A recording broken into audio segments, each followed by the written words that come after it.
You probably know the first name. You may not know the second name, but there's a guy named Dave Ramsey. Dave Ramsey is a pretty well-known financial guru. He's not black, but he's got a Southern audience, and he's pretty conservative, and he's a smart guy. He does a lot of interesting stuff. Well, Dave has this brother. There was a black dude by the name of Chris Hogan, who was Dave Ramsey's number two. Give me a yes or no if you've heard of Dave Ramsey or Chris Hogan or both. Say Dave, Chris, or both based on who you know. If you know both of them, say both. If you know Dave Ramsey, say Dave. If you know Chris Hogan, say Chris. Because the thing is, I wanted to kind of talk about it because I was sort of reading up on what was going on, and it was really interesting. Dave Ramsey, in case you don't know, he runs I think it's called Ramsey Solutions or Dave Ramsey Solutions or something like that. And this company is massive. I didn't know how big this company was. I heard they have 1,000 employees or something, or hundreds of employees, which that sounds like a million headaches. But either way, Dave Ramsey has a great system and a great setup, and he does a good job with a lot of financial conversation and advice. Some of the advice I think is great. Some of it, some of it is objective or subjective. How about that? You can take it or leave it. We don't agree on everything, but in general, I think he's good for the world. No question about that. Well, Chris Hogan, I was surprised to see Chris Hogan on Dave's platform. Not because I think Dave is some raging racist or anything. That ain't it. I don't. I don't really. I'm kind of done sitting around being mad at what white people are doing. I'd rather focus on what we're doing, right? But Chris, kind of became pretty prominent on Dave's platform, and he was on Dave's platform all the time. Like, I want to say almost every day. It seemed like he was always doing stuff, and Chris has a lot of good energy, and he's a really, strong, vocal, intelligent guy, and everything else. And so lo and behold, and I remember saying to my brother, I said, I wonder how that's going to work out. He's really got Chris Hogan out there. Chris is really good. How's that going to work? Because I've seen situations where people have tried to work together in a scenario like that, and just something might go wrong. Maybe somebody gets greedy and they start wanting all the money, or there's a conflict. The next thing you know, somebody's bashing somebody else on the internet or whatever. And I've seen that. I've seen that enough to where I don't even like to necessarily try to do things like that. I'd rather just support people in whatever they're doing, as opposed to, like, you know too much platform sharing and all that. That's just really a real headache. Well, lo and behold, as much as I thought Dave had figured it out, he hadn't. Next thing I know, Chris Hogan is fired. Chris Hogan's gone, and I was like, "What happened? Why did he get fired?" Well, basically, here's what happened. So, Chris was, I guess, Chris was having an affair on his wife, and his wife went to the company and told the company, if I'm not mistaken, this is what, from what I've heard, this is what I remember reading. She told the company that my husband's having an affair on me. And now Dave Ramsey Solutions, they are a Christian organization. So they have these interesting rules that you have to follow to work there. And among those rules are, you can't cheat on your spouse, and you can't have premarital sex. Like, you can't if you get caught sleeping with another person and you're not married to them, then you can get fired. And in fact, a woman had been fired for getting pregnant before marriage. And so with Chris Hogan, here was the dilemma they ran into. Um, Sometimes running a business doesn't lend itself well to all your extracurricular social values. It may not lend itself well to all these other rules you want to tack on to whatever it is you're trying to do in business. Um, so basically, Dave Ramsey Solutions was in a weird dilemma. They were like, man, we've got this multi-million-dollar brand, Chris Hogan, that we've invested heavily in.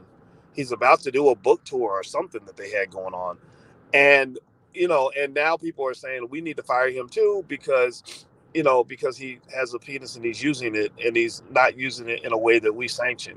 People like to control everybody else's bodies these days, I guess, and tell you who you're supposed to be sleeping with. Which I'll tell you the truth, I'm not into that. I just truly don't care. Whoever you're having sex with, just don't be doing nothing weird. Like, don't be trying to sleep with no kids and or animals and stuff, or even animals. I don't even care about that. I'm not saying I cheer it on. I don't. I just don't care. I just don't care. That's the point. Do you understand what I mean? I just don't. I don't give a shit. Like, do you, man? Just keep me out of it, right?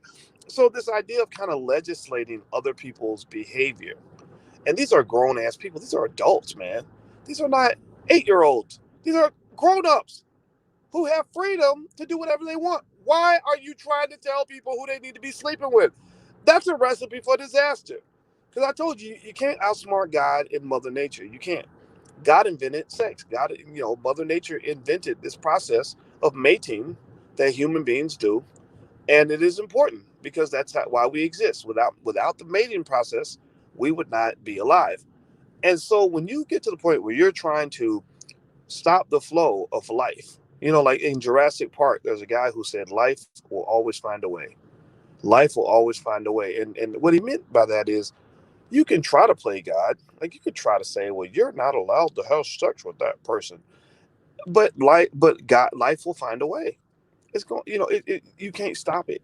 But you have it all the time when people try to control their children and control other adults and all that. So that's one area where I get it, right? You want to be a Christian, you want to be true to your Christian values. I think that's very important. Um, Maybe practice that in your own life, and then maybe make recommendations to people and offer support. Like, hey, if you ever want to get over your desire to sleep with women or whatever it is you're doing, um, I can offer I can offer support and more counseling and whatever to help you overcome that. But I think when you try to legislate that, you're gonna have a problem. Now, before we move on, do me a favor, hit the thumbs up button, hit the share button, hit the subscribe button. Please subscribe to this platform. That's really, really important. And also, if you ever want to support the platform, you can go to intelligentblackpeople.com. That's our Patreon, and we have free stuff we give away and exclusive content, things like that. So feel free to go to intelligentblackpeople.com. Now, back to Chris Hogan and Dave Ramsey. So there's a little bit more to it. So Chris's wife goes to the company and says, look, I'm going to snitch on this dude, and I'm going to go and I'm going to mess up his whole situation, right? And that's why I think it is important to be thoughtful about who you marry, because you shouldn't really evaluate your partner just on how they treat you when they love you. You should evaluate them on how they treat you when they're mad at you. So there are some people, who get mad at you, and they'll go deal with you. They'll talk to you. They'll scream at you, maybe cuss at you. But then there's people who won't just do that. They will try to destroy you. They will try to take everything good you got going on in life, anything you got going on anywhere, and they will ruin it. There's that man out there, ladies. There's that sexy, handsome man with who's good in bed, who's gonna love you to death. But the minute he finds out that he can't get what he wants, he's gonna come to your job. He's gonna pee on the floor, and he's gonna cuss out your boss. He's gonna punch out your coworker and get you fired. Like seriously, like there are people out there like that. I knew a guy. Well, not a guy. I didn't know this person directly, but there was a situation where there was I have a friend of mine who lives in one of these snooty suburbs, and she lived across the street from this lady who was a corporate type, high flying black woman, had the big money and everything, but she wanted a husband, right? And she couldn't find the right kind of man, so she did what I guess any rational person might do. She started exchanging letters with a dude from prison. And he, and no disrespect. I mean, I love my guys in prison and everything else. But when you locked up, you got plenty of free time, right? So he had plenty of free time to write her letters and give her lots of attention. And of course, he's like, I love you, blah blah blah. So she falls in love, and they get married as soon as he gets out. Now the problem is, unfortunately, we live in a country where it's not as easy to get jobs and things like that when you've been formerly incarcerated. And he wasn't one of those like turnaround cases. You have those brothers that get locked up for a while, but they come out, they're better people, upstanding citizens, doing wonderful things in the world. He wasn't in that category. He wasn't in that like success story category. He was a dude that sat around, with the wave cap on and the wife beater, smoking a joint, and waiting at home all day for her to come home from work. So in this snooty neighborhood he lives in, one of their neighbors sends them another black family sends them a Christmas card and says, "Merry Christmas." and sends a picture of their family. And they're little, those little corny Christmas cards where people put pictures of their family and stuff. I don't do those things, but I've seen them, and and the guy, I guess, overreacts to the Christmas card, and he goes over to the neighbor's house and he bangs on the door like the police, like bang, bang, bang, bang. And they answer the door like, "Hey, what's going on?" And he holds up the Christmas card. He's like, "Man, what the f is this? What the f is this?"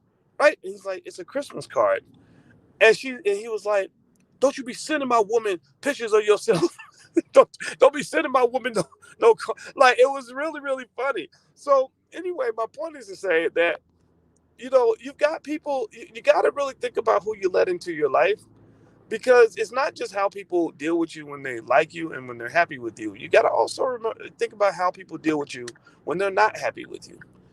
Some people deal with things with class, some people don't. Some people will show their whole entire ass. So keep that in mind. So anyway, so apparently Chris Hogan's wife was really mad about this whole affair thing, and from what I just saw in the video, she went and told the people of Ramsey Solutions he cheated, so he doesn't deserve to work here, right? Go mess up the whole family's multi-million-dollar situation because she mad. Okay, fine, whatever. Well, because Dave Ramsey Solutions got on that weird high horse of firing people for having sex before marriage, they were in that dilemma, like, do we lose millions of dollars because we're trying to stick by our principles, or do we bite the, or do we just kind of work it out another way? So what they did was they made some sort of plan, like we're going to check in on you, and you're going to have to report to us, and we're going to help pray our way through it all. Yeah, I'm just going to tell you the truth, I don't believe some of that stuff is kind of weird to me, but that's what they did. Well, that led to a big lawsuit. There was a big lawsuit. Remember, this is y'all know me. I'm not just Dr. Boyce. I'm also Uncle Boyce. So when Uncle Boyce is in the room, sometimes him and Dr. Boyce, I know I'm talking about myself in the third and even the fourth person. So I'm especially weird for doing that. But there's a reason for that.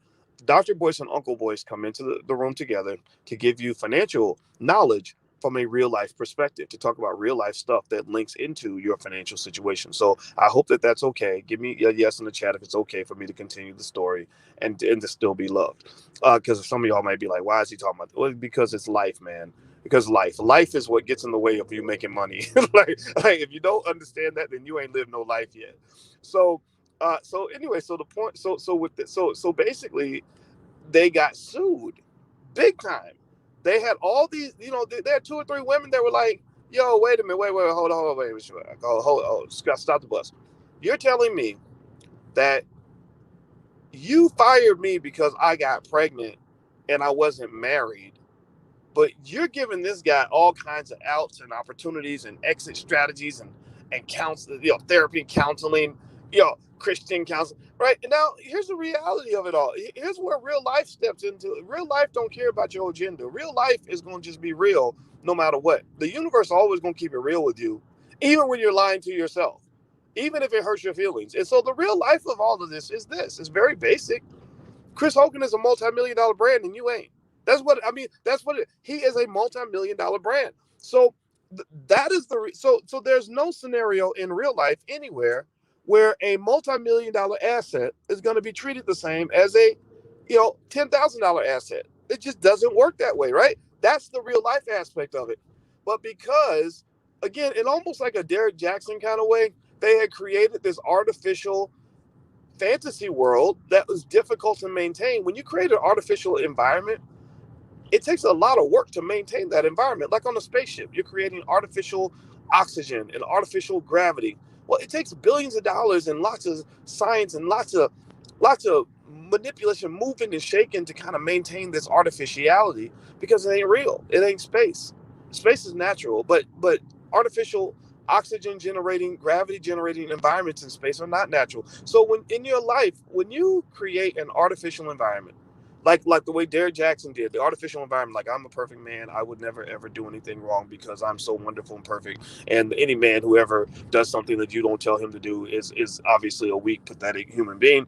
Or Dave Ramsey, if you have sex before marriage and you get pregnant before you're married, then we are going to fire you because we're wonderful, perfect Christians, and that's our goal, is to be perfect.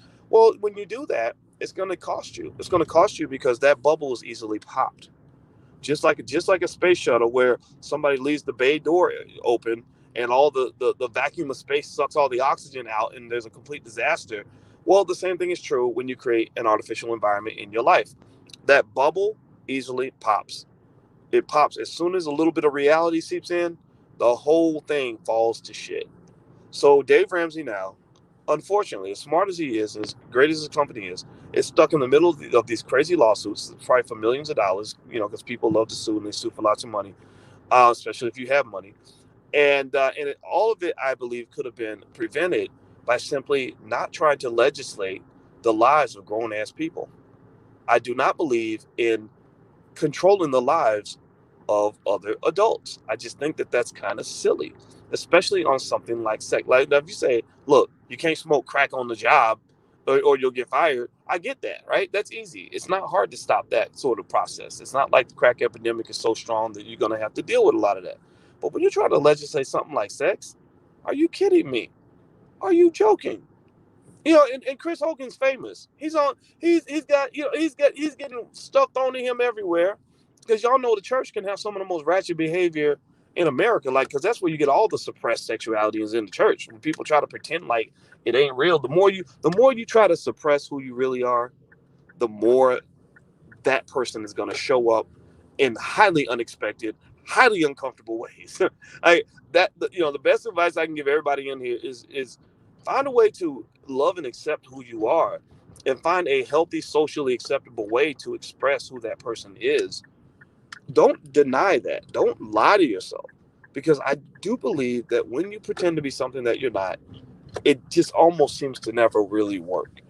And so so to kind of close up on Dave Ramsey and Chris Hogan and all that, as of right now, they're stuck in the middle of these lawsuits. Um, Chris is gone from the network. Chris was Dave's number one black dude, and he seemed to treat him well and everything. It wasn't no racism thing. His wife, decided she wanted to, kind of blow up their whole spot because she's upset. And what's interesting too. Oh, and by the way, if you want to know, Chris, and I kind of suspected this. Chris's wife is not black. Chris's wife, he married Becky or Karen or something, and I don't know her name. But as far as I'm concerned, her name's probably Becky. Maybe it's not though. But anyway, so so Chris's wife, who's not a black woman, blows up his spot and got Chris on the internet apologizing. And let me just say this: I remember what Dave is doing reminds me of what Henry Ford used to do. Henry Ford, because he made a lot of money, felt that he had the right to. Oh, her name's Melissa. See, that's pretty close. Becky, Rebecca. Can you imagine? I mean, seriously, think about it. Can you imagine having lunch, like a lunch with where Becky and Rebecca meet Melissa? Like, that sounds like a nice white girl lunch, right? Doesn't it? Does it? I mean, right? So it kind of fits in the same genre of like names. Not that you're. Yeah, I'm sure there's some black people in here named Melissa too, so I'm not dissing you, but you get my point. So, but the thing is that it's Henry Ford used to do that. Henry Ford used to believe that because he paid his employees well, he had the right to control their lives, like to tell them that I better not catch you drinking or smoking. You better have your house better be clean. I'm not kidding. This was real stuff. Look it up. He used to go and inspect their houses, and if your house was filthy, you could get fired or laid off, or they put you on some sort of improvement plan. And I didn't like that when I heard that. And so what I think is a better model is one where you can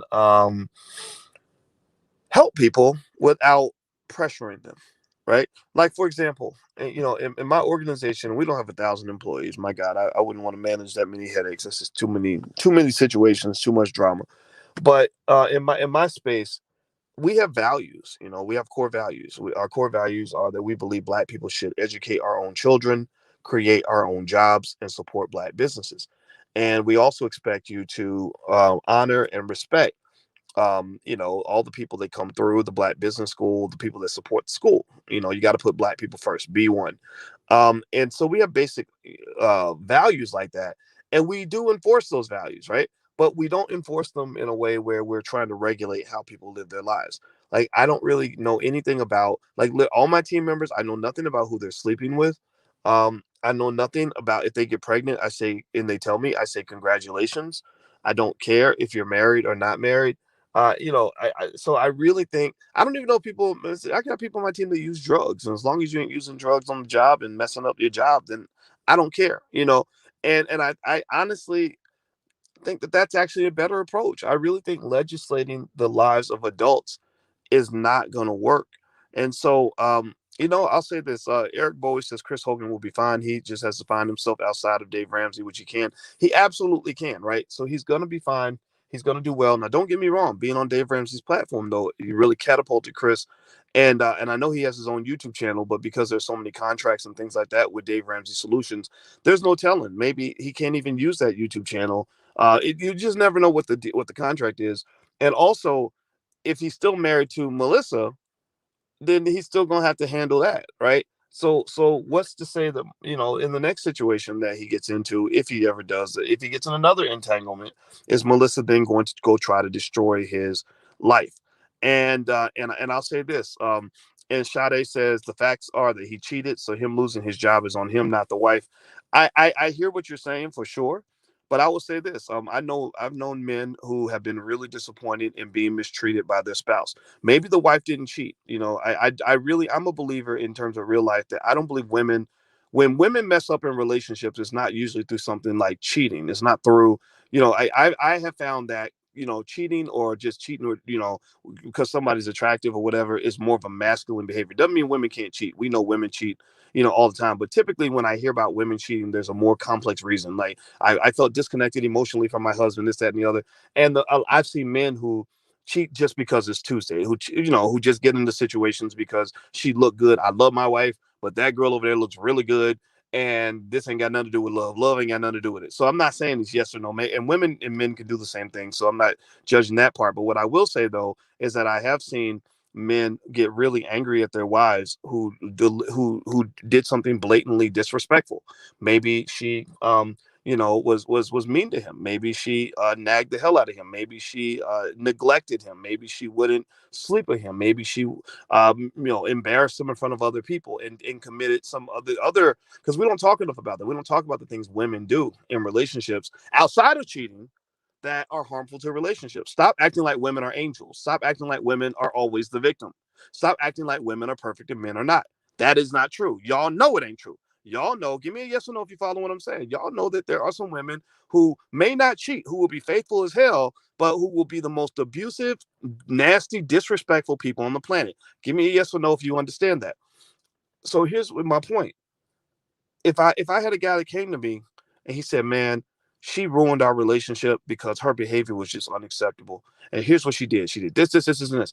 And then if the guy's like, "Yeah, so to teach her a lesson, I'm gonna go get her fired from her job. I'm gonna go to her job and I'm gonna tell her boss what kind of person she is, and I'm gonna blow up her whole situation." I would be like, "No, man, don't do that. You don't do that. That's not cool. That says more about you than it does about her. It says more about you and your ability to move on and your insecurities than it says about her behavior." So remember, you can't control what people do to you. You can't control. I mean, all of us. Give me a yes and no in the chat. Also, if you've ever just had your heart broken, and really had somebody just step on your soul and do something just funky dirty to you, where literally, if there was a court of love, they would have got convicted and they would have got the death penalty. Give me a yes in the chat if you've ever gone through something like that. Because I know I have. I know I have. I can think about 12 years ago. I dated a nice, beautiful woman. At that time, I was doing a lot of public stuff, so I would go different places. I would meet beautiful, intelligent Black women, and every now and then I would date somebody.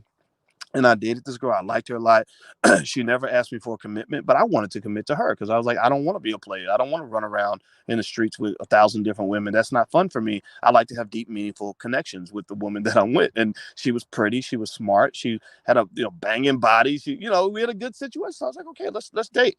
Well, I don't think that that's where she was. And we did it, and I think she just went along with it because she felt like like, oh, I shouldn't say no to Boyce Watkins, right? I don't know, like sometimes that happens. I have no idea why, but anyway, so one day she just tells me out of the blue, like, I don't want to do this no more, and literally no explanation, no nothing. She just didn't want to do it anymore, and I was dumb. Like literally in 10 minutes, my relationship disintegrated right in front of my very eyes.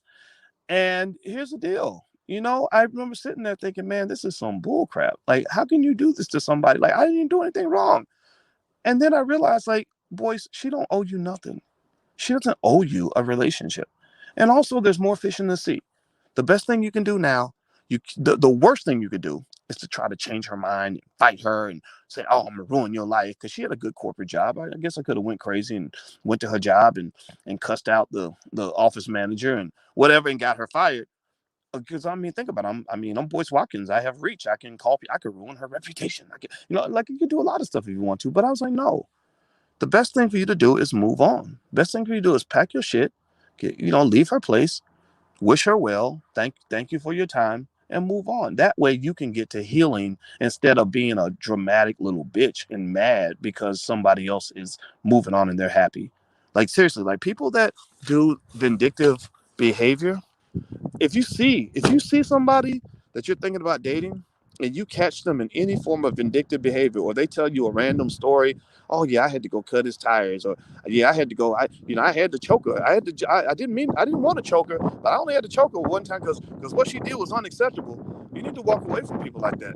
Vindictive people are tiny people. Vindictive people are unbalanced people. Vindictive people are not productive people. Vindictive people don't know how to be good professionals. Vindictive people do not have, they're insecure. They don't know how to move on. Because if you know that there is other good fish in the sea, then you just move on and you heal. And you know what happened? Let me tell you, I'm going to end this story with you about this girl. This is true. This is real life. This is a true story. This is not me making things up. I met like a lot of great women the same, like within 2 weeks. Like, like it took time to heal, but literally that month, I was right back in the game. Right. And but if I had sat around mad and angry, like, oh, I'm gonna get her back and I'm gonna go make sure she pays the price for what she did to me. How dare she do that to me? I would have stayed stuck in that place. So don't be stuck. Keep it moving. Shit, life sucks sometimes, but you got to know how to move on. That's just my 2 cents. And then also learn how to move on past people who don't know how to move on. If you once you figure out how to move on, get with somebody else who knows how to move on, so that you can just say, you know what, damn, I'm sorry this didn't work out, but I respect you and I appreciate you and I thank you for your time, and I will really truly wish you the very best, and that's it. So that's my 2 cents. But what do I know? I'm just running my mouth. I got to go to the dentist. So you guys have a good day. Please hit that thumbs up button before you go. Thumbs up, share, subscribe. IntelligentBlackPeople.com is where you can support the platform. I'll see you guys a little bit later on today. Peace.